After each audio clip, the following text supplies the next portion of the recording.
the next part of Surah Al-Fatiha is Ar-Rahman, Ar-Raheem, right? So these two words come, Ar-Rahman and Ar-Raheem. Ar-Rahman and Ar-Raheem, they are also a praise of Allah subhanahu wa ta'ala. They are also the attributes of Allah subhanahu wa ta'ala. They are also the sifat of Allah subhanahu wa ta'ala, right?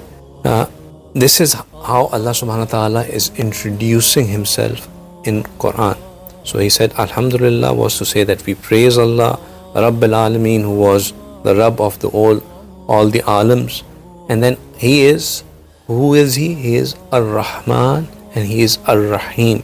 So Allah subhanahu wa ta'ala is introducing himself as somebody who is extremely merciful. Both Ar-Rahman and Ar-Raheem, they being merciful, extremely merciful.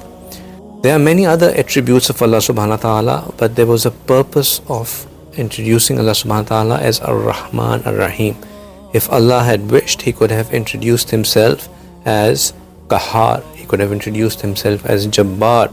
In Quran, we come across Allah being Zul Jalal, Zul Intiqam, Qahar, Jabbar. All these are attributes of Allah subhanahu wa ta'ala, and they show might, power, somebody who is exquisite, somebody who is in control.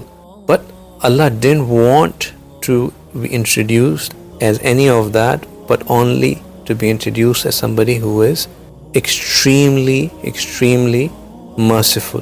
Both these expressions are expressions of both Ar-Rahman and Rahim. They are mubalgha, they are like exaggeration in a sense that they both come from Rahim. So they both come from Rahim, but Ar-Rahman and Ar-Raheem, the merciful, the most merciful, both mean the same thing.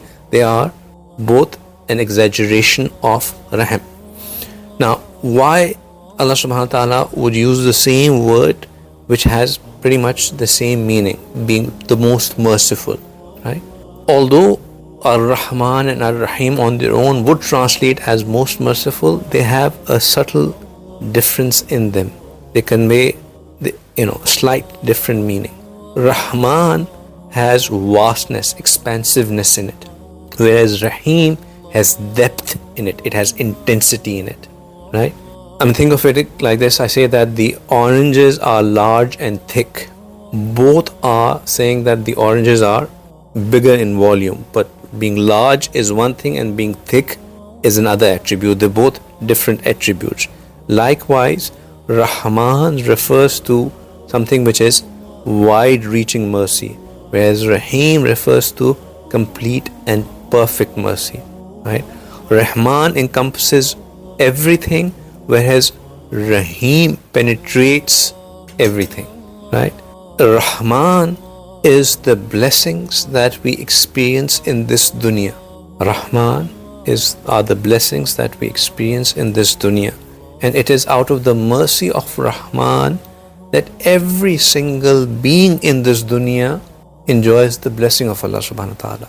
Whether they believe, whether they do not believe, whether they are bound to believe, they are duty bound to believe, or whether they have no duty to believe, whether they are humans or whether they are jinns, whether they are animals or they are vegetation, whether they are vegetation or they are stones. Every single thing is encompassed in the blessings of Allah subhanahu wa ta'ala, and that blessing of Allah subhanahu wa ta'ala is common to all. That common blessing to everything is the blessing of Rahman. In this dunya, Allah subhanahu wa ta'ala is merciful towards everyone. He listens to everyone. He gives to everyone.